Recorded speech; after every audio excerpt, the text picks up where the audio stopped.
ये कहानी आज से 2200 साल 9 महीने पहले की कहानी है, जहाँ पर हमें एक लड़की को दिखाया जाता है जिसका नाम मेरी है। मेरी अपने खाने से पहले ईश्वर की प्रार्थना करती है और तभी वहाँ पर एक छोटा सा चूहा आता है जो उसका खाना चुराने की कोशिश करता है। मेरी बहुत ही दयालु होती है, वो उसे अपने खाने में से एक टुकड़ा दे देती है और तभी वहाँ पर एक तेज रोशनी आती है जो कि एक एंजल है। एंजल की आवाज मेरी को बताती है कि बहुत जल्दी तुम्हारे घर में एक बहुत ही दिव्यमान बच्चा पैदा होगा जिसका नाम होगा मिसाया। तुम्हें उसकी रक्षा करनी होगी। मैरी कहती है कि ठीक है, मैं ऐसा ही करूंगी।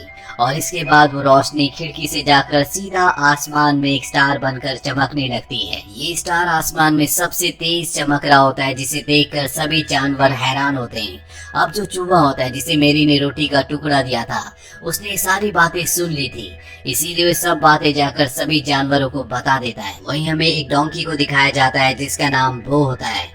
वो एक मिल में एक दूसरे बड़े डोंकी के साथ काम करता है। दोनों की दोनों चक्की पीसते हैं और गेहूं को आटे में बदलते हैं। लेकिन वो ऐसी जिंदगी नहीं जीना चाहता। वो शान की जिंदगी जीना चाहता है, आजादी की जिंदगी जीना चाहता है। पर उसके साथ जो बड़ा डंकी होता है वो कहता है यही हमारी किस्मत है। और जब वो चमकते हुए सितारे को देखता है तो कहता है कि ये सितारा शायद मेरी किस्मत बदलने के लिए आया है। अगली सुबह बो के पास उसका दोस्त कबूतर जिसका नाम डेव होता है वो आता है। वो बो को बताता है कि बहुत जल्दी यहाँ से एक शाही सवारी गुजरने वाली है।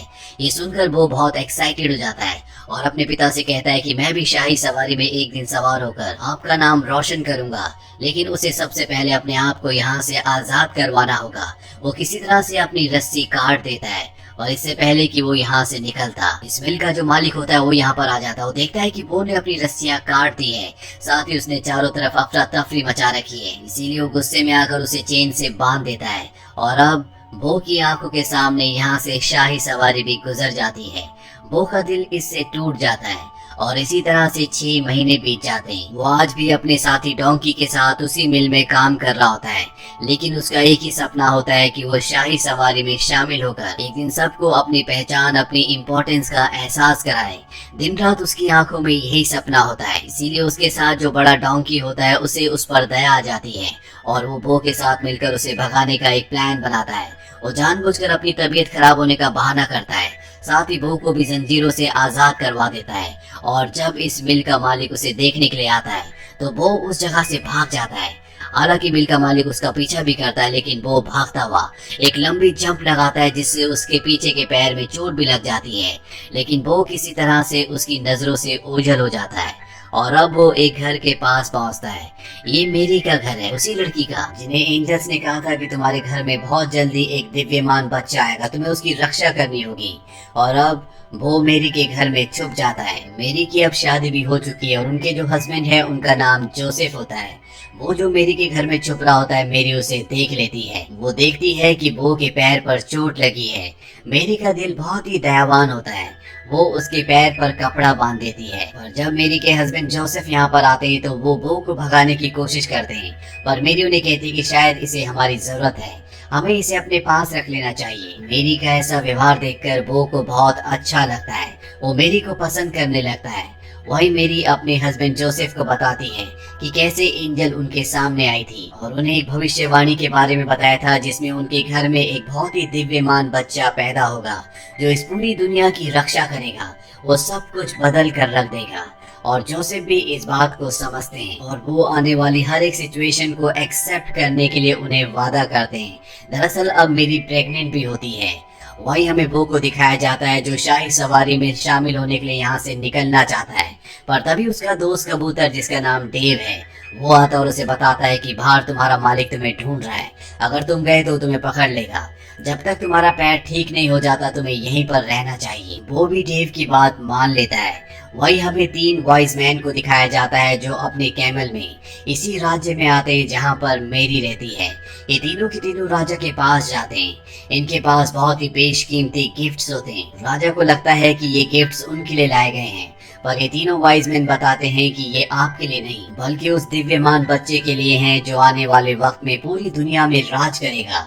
ये सुनकर राजा को बिल्कुल भी अच्छा नहीं लगता। राजा इन तीनों से कहता है कि तुम जा सकते हो, और इसके बाद वो अपने एक सिपाही को बुलाता है जो कि बहुत ही खतरनाक होता है, और उसके पास 2 खतरनाक डॉग्स भी होते हैं। राजा उसे आदेश देता है कि जाओ और उस दिव्यमान बच्चे को ढूंढो और खत्म कर दो, ताकि कोई भी इस दुनिया पर मेरे अलावा राज ना कर पाए। अब वो सिपाही अपने दोनों खतरनाक डॉग्स को लेकर यहाँ से निकल जाता है, और उसके डॉग्स को वो रैट मिल जाता है जिसने सबसे पहले इस भविष्यवाणी को सुना था। डॉग्स उससे पूछते हैं और रैट डर से उन्हें सब कुछ बता देता है, साथ ही वो मेरी का पता भी बता देता है। वही मेरी और जोसेफ को दिखाया जाता है जो अब बैथलेम जाने की तैयारी कर रहे होते हैं, जो इस शहर से बहुत दूर है। बो को भी वो अपने साथ ले जाना चाहते हैं, लेकिन वो उनके साथ नहीं जाना चाहता, क्योंकि अगर वो इस शहर से गया तो वो राजा से बहुत दूर हो जाएगा और शाही सवारी का हिस्सा नहीं बन पाएगा। शाही सवारी का हिस्सा बनकर वो सबको अपनी इम्पोर्टेंस के बारे में बताना चाहता है। मेरी जब देखती है कि उसके साथ वो नहीं आना चाहता, तो वो अपने हस्बैंड जोसेफ से कहती है कि हमें यहाँ से पैदल ही निकलना होगा, और जोसेफ और मेरी बैथलेम के लिए पैदल निकल जाते हैं। बो को घर पर ही छोड़ देते हैं, और अब यहाँ पर वो सिपाही अपने खूंखार डॉग्स के साथ आ जाता है। उसके डॉग्स देखते हैं कि वहाँ पर बो है। वो बो से पूछते हैं कि मैरी कहाँ पर है, पर बो उन्हें कुछ भी नहीं बताता। डॉग्स उसके पैर पे बंधे हुए दुपट्टे को देख लेते हैं जो कि मैरी का होता है, और वो उसे स्मेल करते हैं, जिसके बाद उन्हें पता चल जाता है कि मैरी किस तरफ गई है, और अब वो मैरी का पीछा करते हुए बैथलेम की तरफ निकल पड़ते हैं। वो अब मैरी को किसी भी कीमत पर बचाना चाहता है, क्योंकि वो मैरी से बहुत प्यार करता है। इसीलिए वो भी बैथलेम की तरफ अपने दोस्त डेव के साथ निकल पड़ता है। डेव उसे एक शॉर्टकट रास्ता बताता है जो कि बहुत ही खतरनाक होता है। यहाँ पर बड़ी बड़ी चट्टानें और पहाड़ियाँ होती है, पर वो मैरी की जान बचाने के लिए उस रास्ते से आगे बढ़ता है, जहाँ पर उसे बहुत ही मुसीबतों का सामना करना पड़ता है। यहाँ पर उसकी मुलाकात एक शीप से भी होती है। वो से कहती है कि मैंने सुना है कि बहुत जल्दी एक दिव्यमान बच्चा पैदा होने वाला है। मैं उस आसमान में चमकते हुए तेज सितारे का पीछा कर रही हूँ, इसीलिए मैंने अपने झुंड को छोड़ दिया है। इसीलिए मैं भी अब बैथलेम की तरफ जाना चाहती हूँ, जहाँ पर मैरी और उनके हस्बैंड जोसेफ गए हैं, और अब ये सब के सब उस तरफ बढ़ने लगते हैं। यहाँ पर वो शिकारी भी अपने खतरनाक डॉग्स के साथ पहुंच चुका होता है, पर इससे पहले कि ये मेरी तक पहुंचते वहाँ पर बो और उसके साथी पहुंच जाते हैं। इसीलिए वो उस सिपाही और उसके खतरनाक डॉग से मेरी को बचाने के लिए वहीं पास ही भी हो रहे एक मेले में ले जाते हैं। पर अब यहाँ पर वो सिपाही यानी कि हंटर भी पहुंच चुका है, जो मेरी को देख लेता है। इसीलिए वो अपने डॉग्स को बांधकर अब मेरी को मारने के लिए आगे बढ़ता है। वो उस सिपाही को देख लेता है, इसीलिए वो जानबूझकर कार्ट के पहियों से पत्थर हटा देता है, जिससे कार्ट नीचे की तरफ लुढ़कना शुरू हो जाता है। कार्ट कई चीजों से टकराता है, जिससे टूट फूट होना शुरू हो जाती है, और लकड़ी का एक बहुत बड़ा स्टॉल उसी सिपाही से टकराता है, जिससे वो मेरी को मारने से पहले खुद कुएं में गिर जाता है। वो इसके बाद मेरी के कपड़े को खींचने लगता है। दरअसल वो उन्हें बताना चाहता है कि यहाँ पर खतरा है, सिपाही तुम्हें मारने के लिए आया था, लेकिन वो बोल नहीं सकता, इसीलिए मेरी उसकी बात नहीं समझ पाती। और अब ये सब के सब यहाँ से एक बार फिर से अपने सफर पर आगे निकल पड़ते हैं। वहीं राजमहल में हमें उन्हीं 3 वाइज मैन को दिखाया जाता है, जिन्हें राजा कहता है कि तुम अपने नए होने वाले राजा को ढूंढने के लिए जा सकते हो, जिसके लिए तुम इतने सारे गिफ्ट्स लेकर आए हो। लेकिन इन 3 वाइज मैन के जो ऊंट होते हैं, इन्हें राजा के षड्यंत्र के बारे में सब कुछ पता होता है, क्योंकि इन्होंने पहले राजा की बातें सुन ली थी। इन्हें पता है कि राजा उस दिव्यमान बच्चे को मारना चाहता है, इसीलिए राजा चाहता है कि ये तीनों वाइज मैन उस बच्चे तक पहुंच जाए, ताकि इसके आदमी वाइज मैन का पीछा करें और उन्हें भी बच्चे की लोकेशन का पता चल जाए। और अब ये तीनों की तीनों मिलकर किसी भी कीमत पर मेरी और उसके होने वाले बच्चे को बचाना चाहते हैं। वही हमें मेरी, जोसेफ और बो और उसके साथियों को दिखाया जाता है। दरअसल मेले में जितना भी नुकसान हुआ होता है, जोसेफ को लग रहा होता है कि ये सब बो की वजह से हुआ है, इसीलिए वो बो को डांट रहा होता है। साथ ही मेरे से कहता है कि सारा का सारा नुकसान बो ने किया है और अब मैं इसकी जिम्मेदारी नहीं ले सकता। बो को इस बात से बहुत बुरा लगता है और वो अपने साथी डेव के साथ यहाँ से निकल जाता है। हालांकि शिप उसे कहती है कि तुम्हें नहीं जाना चाहिए, पर वो उसकी बात नहीं मानता। दरअसल वो अब शाही सवारी तक पहुँचना चाहता है, ताकि उसमें शामिल होकर वो अपना सपना पूरा कर सके, और जल्दी उसे शाही सवारी मिल भी जाती है। और जब वो उस तरफ भागता है तो उसके पैर पर जो मेरी का कपड़ा होता है वो खुल जाता है, जिसके बाद बो को एहसास होता है कि मेरी एक रहमदिल इंसान है, उसने हमेशा उसकी मदद की, उससे प्यार किया और उसे उसका साथ नहीं छोड़ना चाहिए। इसीलिए एक बार फिर से वो मेरी की तरफ निकल पड़ता है। वहीं जोसेफ और मेरी को दिखाया जाता है जो आगे बढ़ रहे होते हैं, और तभी बग्गी यानी कि कार टूट जाता है, जिससे जोसेफ को गुस्सा आता है और गुस्से में वो मेरी को डांट देता है। इस बात से मेरी को बहुत बुरा लगता है और अब जोसेफ के पास वो पहुंच जाता है। वो उसे धकेलना शुरू कर देता है ताकि वो मेरी के पास जाए और उससे माफी मांगे, और जोसेफ भी ऐसे ही करते हैं। और इसके बाद वो अपनी पीठ पर मेरी को बिठाकर आगे का सफर तय करता है और बहुत जल्दी सब के सब बेथलेहम शहर में पहुंच जाते हैं। यहाँ पहुंचने के बाद जोसेफ रात गुजारने के लिए कोई जगह ढूंढ रहे होते हैं, और तभी बो के पास एक आदमी आता है, और ये वही आदमी है जो उसका पुराना मालिक है। वो बो को पकड़ लेता है और एक दूसरी जगह ले जाता है जहाँ पर और भी जानवर होते हैं। यहाँ पर वो बो को बांध देता है, और अब यहाँ पर जो घोड़ा और गोट होते हैं वो बो को बताते हैं कि हमारे मैंगर उसे कहा जाता है जहाँ पर जानवरों का खाना रखा जाता है। पिछले 9 महीनों से आसमान में चमकने वाले उस तेज तारे की रोशनी इसी मैंगर के ऊपर पड़ रही होती है, और जब वो को पता चलता है तो वो समझ जाता है कि वो दिव्यमान बच्चा जो पैदा होने वाला है वो इसी मैंगर में इसी जगह पर होगा। वो हॉर्स और गोट से कहता है कि तुम मेरी यहाँ से निकलने में मदद करो। वो दोनों इसकी मदद करते हैं और यहाँ से वो निकल जाता है, और तभी उसे शीप और उसका साथी टेम मिलते हैं। वो इन दोनों से कहता है जल्दी से तुम किसी भी तरह से मदद लेकर आओ, मैं मैरी के पास जा रहा हूँ। और मैरी और उसके बच्चे को मारने के लिए राजा का वो खतरनाक सिपाही, वो हंटर जिसके पास 2 डॉग्स भी हैं, वो भी इस शहर में पहुंच चुका होता है। साथ ही वो तीनों वाइज मैन भी अपने ऊंट के साथ यहाँ पहुंच चुके होते हैं। वो तीनों वाइज मैन अपने ऊंटों को बांधकर खुद उस बच्चे को ढूंढने के लिए शहर में निकल पड़ते हैं। दरअसल इन्हें पहले से पता होता है कि इस दुनिया में कोई दिव्य शक्ति पैदा होने वाली है, और वो यहीं बेथलेहम में पैदा होगी। अब वो किसी तरह से मैरी और जोसेफ तक पहुंच जाता है जो अभी भी बाहर होते हैं। दरअसल मैरी की तबीयत अब खराब होना शुरू हो गई है, और वो इन दोनों को अपने साथ इशारे से चलने को कहता है। ये दोनों उसके पीछे जाने लगते हैं, और अब सिपाही अपने डॉग्स के साथ इन्हें देख लेता है। वो भी इनका पीछा करना शुरू कर देता है।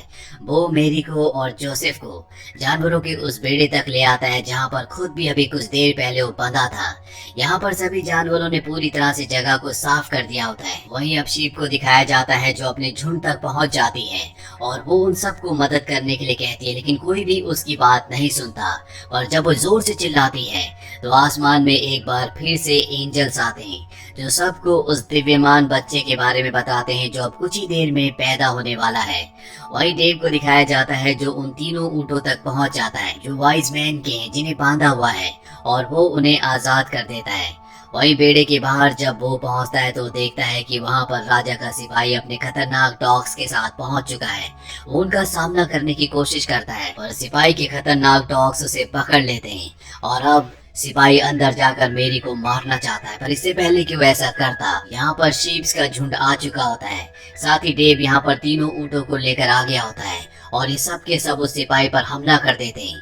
ऊँट उसे और उसके डॉग्स को घसीट कर एक पहाड़ी से नीचे लटका देते हैं, और अब वो डॉग्स और वो सिपाही तीनों के तीनों नीचे गिरने वाले होते हैं। और तभी सबको एक बच्चे की आवाज सुनाई देती है।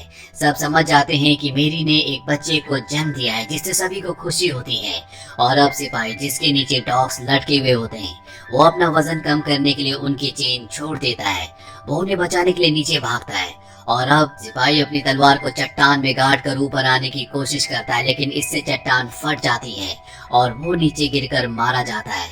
वही वो को दिखाया जाता है जिसने दोनों डॉग्स को पकड़ लिया होता है, और अब वो उन दोनों को ऊपर खींचकर उन दोनों की जान बचा लेता है। इसके बाद ये सब के सब उस जगह जाते हैं जहाँ पर उस दिव्यमान बच्चे का जन्म हुआ होता है। ये सब उस बच्चे को देखते हैं और बहुत खुश होते हैं। यहाँ पर वो डॉग्स भी आ जाते हैं जो पूरी तरह से अब बदल चुके हैं। उन्हें अपनी गलती का एहसास है, और ये जो बच्चे का जन्म हुआ होता है ये और कोई नहीं बल्कि जीसस क्राइस्ट होते हैं। अब यहाँ पर वो वाइज मैन भी आ जाते हैं जो जीसस क्राइस्ट के लिए गिफ्ट्स लेकर आए होते हैं। वो गिफ्ट्स जीसस क्राइस्ट को दे देते हैं। यहाँ पर इनके जो 3 ऊँट होते हैं उनमें से जो फीमेल ऊँट होती है वो कहती है कि इस पल को दुनिया हमेशा याद रखेगी। अब वो यहाँ से जाना चाहता है। उसे लगता है कि जोसेफ उसे पसंद नहीं करते, पर मेरी और जोसेफ उसे अपने साथ रखने का फैसला कर लेते हैं। साथ ही उसके पुराने मालिक से उसे खरीद भी लेते हैं, और इस तरह से वो जो हमेशा से एक बड़ा काम करना चाहता था उसने इस दुनिया का सबसे बड़ा काम किया, क्योंकि उसे विश्वास था कि वो इस दुनिया में कुछ इम्पोर्टेंस रखता है। दुनिया ने उसे गधा कहा, एक ऐसा जानवर जिसके अंदर दिमाग नहीं होता, जो कुछ नहीं कर सकता, लेकिन उसने अपने आप को कभी गधा नहीं माना। उसे हमेशा अपने आप पर विश्वास था। उसने दुनिया की बातों पर विश्वास नहीं किया, और उसके इसी विश्वास से उसने अपने आप को पूरी दुनिया में सबसे अलग, सबसे इम्पोर्टेंट बना लिया। इसीलिए हमें भी अपने ऊपर विश्वास रखना चाहिए। तो ये थी पूरी कहानी फिल्म द स्टार की। ये फिल्म ईयर 2017 में रिलीज हुई थी। IMDb पर इसकी रेटिंग है 6.2। उम्मीद करते हैं कि ये कहानी आपको पसंद आई होगी।